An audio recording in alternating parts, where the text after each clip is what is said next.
नमस्कार, मैं ऋचा सिंह और आप देख रहे हैं सी न्यूज भारत। वक्त हो चुका है न्यूज बुलेटिन का।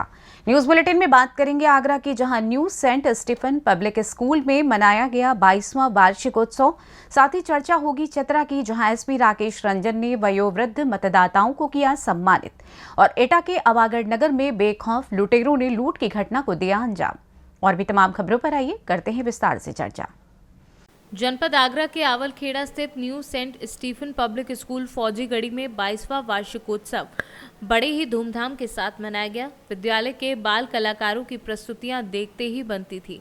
रंग बिरंगी रोशनी से सजे रंगमंच पर इन बाल कलाकारों ने पूर्व एवं पाश्चात्य, नूतन व प्राचीन सुर लय ताल के मधुर की झांकियां के अलावा सामाजिक संवेदना के नाटकों का भी मंचन किया। कार्यक्रम का शुभारंभ मुख्य अतिथि आरबीएस कॉलेज के professor doctor Sanjay Kumar Mishra, doctor RS Tiwari एवं सम्मानित अतिथि डॉक्टर अनिल उपाध्याय द्वारा संयुक्त रूप से मां सरस्वती के समक्ष दीप प्रज्वलित एवं माल्यार्पण कर किया गया। कार्यक्रम की शुरुआत शहीद कैप्टन शिवम गुप्ता की शहादत को श्रद्धांजलि देते हुए की गई। कार्यक्रम में नर्सरी, एलकेजी, यूकेजी के नन्हे मुन्ने विद्यार्थियों द्वारा चार्ली चैपलिन नृत्य व मोबाइल आसक्ति के प्रति नाटक प्रस्तुत कर दर्शकों को मंत्रमुग्ध कर दिया। बच्चों ने पानी बचाओ नाटक के माध्यम से दर्शकों को जागरूक करने का प्रयास किया। इस कार्यक्रम में बच्चों ने कश्मीरी एवं राजस्थानी नृत्यों से भारत की समृद्ध संस्कृति को भी दर्शाया।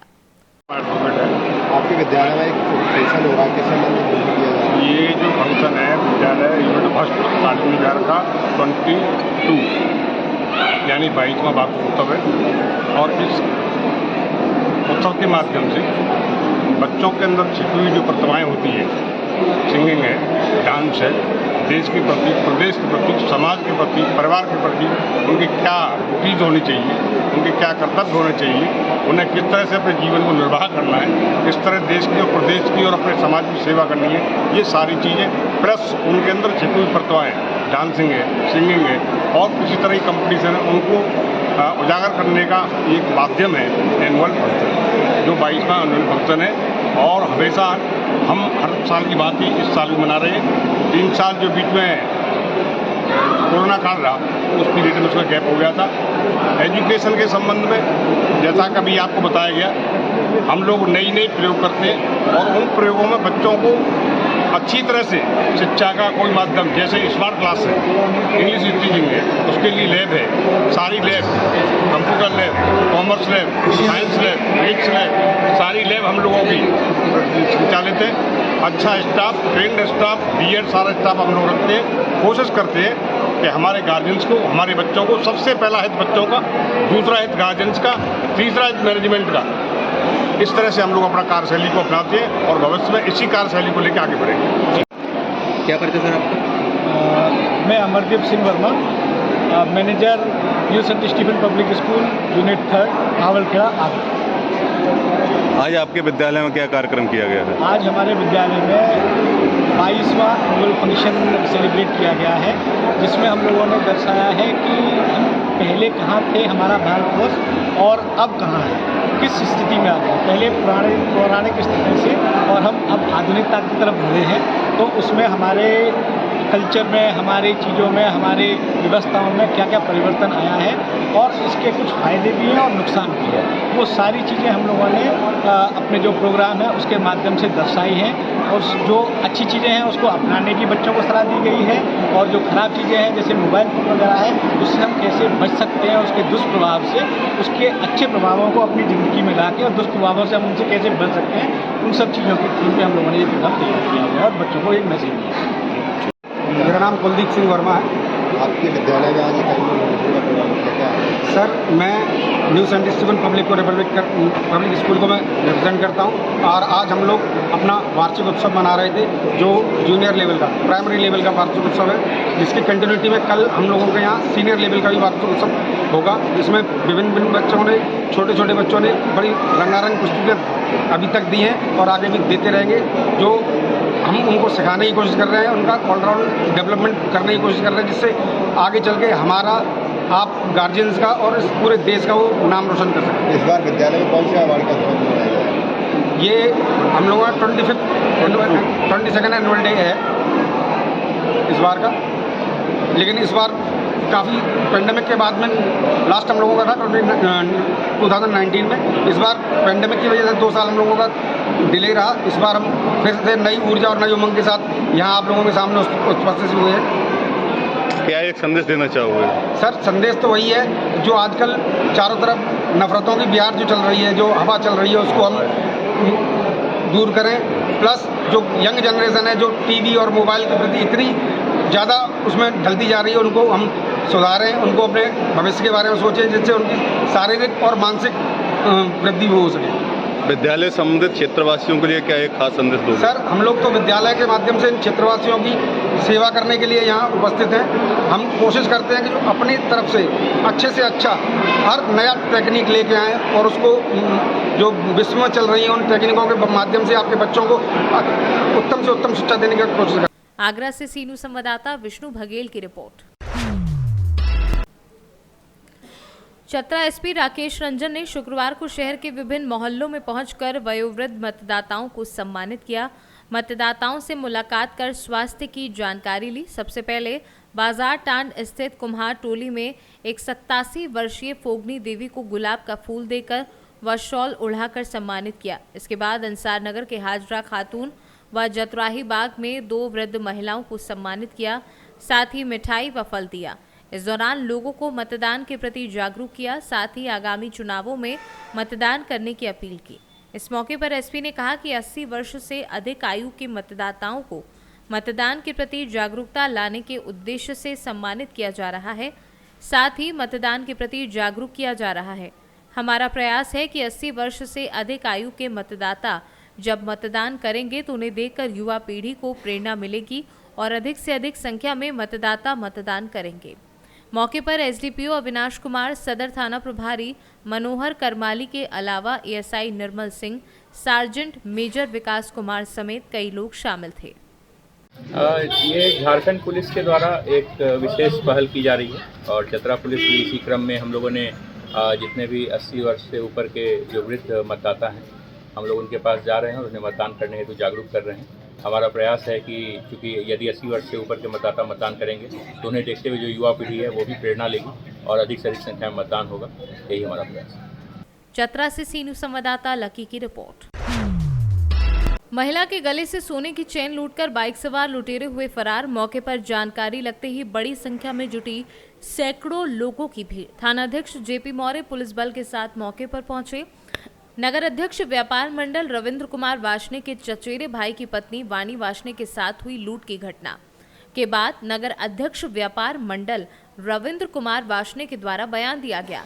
लूट की घटनाओं पर अंकुश नहीं लगने को लेकर के आक्रोश जताया। साल के अंतिम महीने के पहले दिन की ही शुरुआत वाले दिन ही लुटेरों ने बेखौफ होकर लूट की घटना को अंजाम दिया है और महिला के गले से सोने की चेन लूट करके लुटेरे फरार हो गए हैं। इसके बाद पुलिस आसपास के सीसीटीवी फुटेज चेक करने में जुट गई है। जी ये बताइए क्या घटना हुई है आज? ये हमारे छोटे भाई की पत्नी है, ये बच्चे को लेकर आ रही थी सरस्वती स्कूल से जी, तो रास्ते में ही उसके 2 लोगों ने चैन छीन ली है, तोड़ के भागे हैं। अच्छा ये बताइए, आप व्यापार मंडल के अध्यक्ष भी हैं आवागढ़ नगर पर, आपके भाई के ही साथ ये घटना हो रही है, आपकी भाई की पत्नी के साथ ये घटना हुई है, क्या कहना चाहेंगे इस संबंध में? ये घटना पहले भी एक बाजार से हो चुकी है। हमारे एक व्यापारी का थैला दुकान से उठ गया है जी, उसमें भी पुलिस ने आज तक कोई कार्रवाई नहीं की है। पुलिस के हाथ खाली हैं और पुलिस केवल गुमराह कर रही है। आज ये दूसरी घटना हुई है जो मेरे परिवार के साथ हुई है। इसकी जवाबदेही होनी चाहिए, अधिकारियों पर कार्रवाई होनी चाहिए जो इसका जिम्मेदार है। क्या नाम है आपका? वानी। अच्छा ये बताइए क्या घटना हुई है आपके साथ में? चेन छीनी है मेरी। छीन के भागे हैं? हाँ, कितने लोग थे? 2 लोग थे। एक ने मुझसे पूछा सोनल मैम का घर कहाँ है, मैंने कहा मुझे नहीं पता। क्या पूछा था? सोनल मैम का घर किधर है, इस बच्चे के स्कूल में पढ़ाती हैं वो। मैंने मुझे नहीं पता, मैं निकल गई। बंदर थे बहुत सारे, थोड़ा रिटर्न हुई तो वो चेन उसने एकदम से पकड़ लिया बहुत बुरी तरह से और चेन छीन के और एकदम से बाइक पे भागे दोनों। अच्छा कौन सी मोटरसाइकिल थी? अब बाइक तो नहीं पता, मैंने इतना ध्यान कर दिया, मुझे क्या पता था ये किस लिए आए हैं। अच्छा चैन छीन के भागे हैं आपकी? हाँ, और इधर भागे हैं, मैंने देखा है इधर भागे हैं वो। अच्छा एटा रोड की तरफ भागे हैं। अब कितनी देर पहले की घटना है? अभी 2 बजे की। अभी 2 बजे की घटना है? हाँ, बेटे को लेने आई थी मैं। ठीक है, अब पुलिस को सूचना दे दी है आपने? नहीं, मैंने अभी किसी को नहीं, मैंने तो अपने हस्बैंड को किया है कॉल बस। ठीक। एटा से सी न्यूज़ संवाददाता राघवेंद्र अगरिया की रिपोर्ट। रायबरेली में संदिग्ध परिस्थितियों में रेलवे ट्रैक के पास मिला युवती का शव। युवती की ट्रेन से कटकर मौत की आशंका।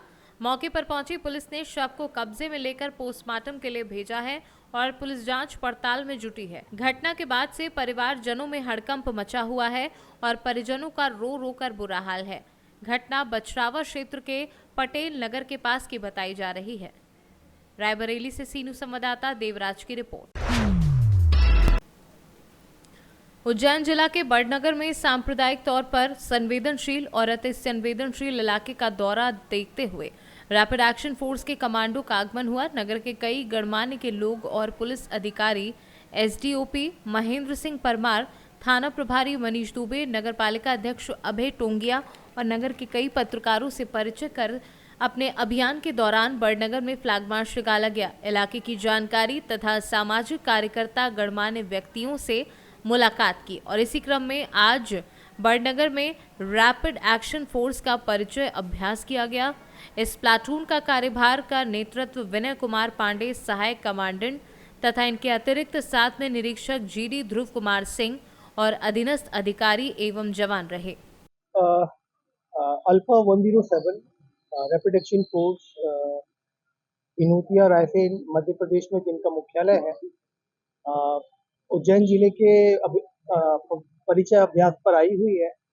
और जैसा कि मैं बताऊं कि रैपिड एक्शन फोर्स 107 बटालियन जो कि रायसेन में है, हमारा कार्य क्षेत्र पूरा मध्य प्रदेश, महाराष्ट्र, उत्तर प्रदेश के कुछ जिले और छत्तीसगढ़ है। और हमारा जो कार्य क्षेत्र है संवेदनशील और अति संवेदनशील जिलों में बटा हुआ है। और रायसेन जिला जो है अति संवेदनशील जिला है। तो गृह मंत्रालय भारत सरकार के निर्देश पर जो है हम इस जिले का परिचय अभ्यास कर रहे हैं, जो 28 नवंबर को प्रारंभ हुआ था और 4 दिसंबर तक ये चलना है। इस श्रृंखला में आज हमारी प्लाटून अल्फा 107 की मेरे नेतृत्व में बड़नगर थाना क्षेत्र में आई हुई है।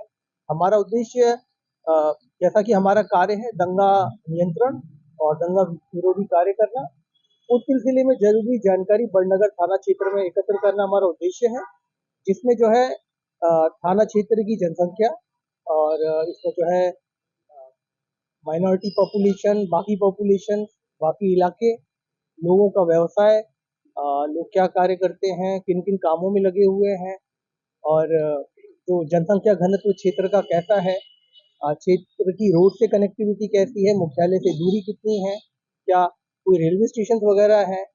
और इसके अलावा जो है क्षेत्र में असामाजिक तत्व कौन कौन से हैं जो इस प्रकार की घटनाएं होने पर, दंगा या इस प्रकार की परिस्थिति बनने पर एक समस्या पैदा कर सकते हैं। इसके अलावा हमारा ये मकसद है कि क्षेत्र में जो पुराने सांप्रदायिक दंगे वगैरह हुए हैं उनके विषय में जानकारी हासिल करना, हाल में अगर कोई दंगे वगैरह और या इस तरह की कोई परिस्थिति बनी है उसके बारे में जानकारी पैदा करना। इसके साथ में ऐसी कौन सी चीजें हो सकती हैं जो आने वाले भविष्य में सांप्रदायिक या किसी प्रकार के दंगे का रूप ले सकती हैं। पुलिस के साथ चर्चा करना, उनसे जरूरी जानकारियां इकट्ठा करना, जो क्षेत्र है क्षेत्र के लोगों से मिलना, वहाँ के गणमान्य लोगों से मिलना, उनसे भी जो है सांप्रदायिक सौहार्द और दूसरी चीजों से संबंधित जानकारी लेना, उनका फीडबैक लेना और अपनी एक रिपोर्ट तैयार करना, जिसके आधार पर कि हम भविष्य में अगर इस प्रकार की कोई परिस्थिति बनती है तो स्थानीय प्रशासन, पुलिस प्रशासन लोगों के साथ मिलकर क्षेत्र में शांति कायम करने में अपनी भूमिका तरीके से निर्वाहित कर सकते हैं। हमारा उज्जैन जिले का प्रवास 7 दिनों का है, जैसा कि मैंने बताया था। 28 नवंबर से प्रारंभ होकर 4 दिसंबर तक हम यहाँ रहने वाले हैं। उज्जैन से सीनू संवाददाता विजय सोलंकी की रिपोर्ट। फिलहाल न्यूज बुलेटिन में बस इतना ही। देश दुनिया की तमाम खबरों की जानकारी के लिए आप देखते रहें सी न्यूज भारत। हर खबर आपके साथ, आपके हाथ।